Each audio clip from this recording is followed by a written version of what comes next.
So the task that's facing the young man in 1901, as he's beginning to fashion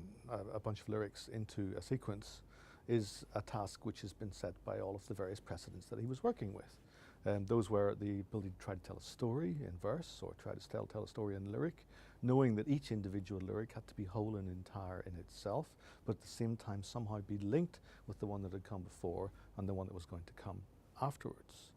Also, the task that then means that sets itself is that this wasn't going to be a sonnet sequence in which everything had 14 lines and everything had a kind of a similar structure, a similar rhyming structure, but somehow this could be something slightly various. And the models of the French and English poetry of the 19th century would more or less put before you a sense of variety. Obviously, something like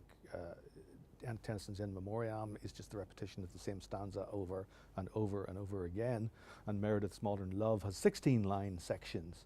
which are kind of extended sonnet sections, which work their way through it. But after the example of Yeats and after the example of the French poetry, Joyce decided that he was going to try to write lyrics which were various in style and various in shape and form, and also some very, very short lyrics. Some of the lyrics in chamber music are only 6 or 8 lines long, and some of them will just seem to have passed before you'd even thought about what that you were doing with them. They're usually written predominantly in trochaic rhythms, and by that I mean these are kind of falling rhythms, where the stress comes on the first syllable and falls away. These are not usually the rhythms of English poetry, which is predominantly supposed to be iambic, or the meter is supposed to be iambic, but these adapt themselves to something which, as I say, is falling away. The idea was to write a lyricism which is not necessarily a strong lyricism which moves strongly into the end of the line, although these are all rhyming lyrics, but something which is thinking about itself as slightly indirect, hesitant, unaware of where it's going, aware of the fact that as the sequence is going on, it's not coming to a conclusion within the lyric itself, it's something which is heading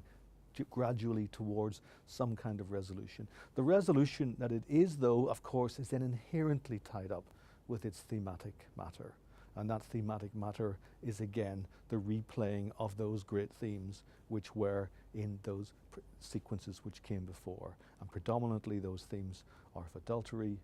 and of betrayal. And that theme of betrayal, which is there in Shakespeare's sonnets, it's there in Yeats's Wind Among the Reeds, is also a political theme as well too.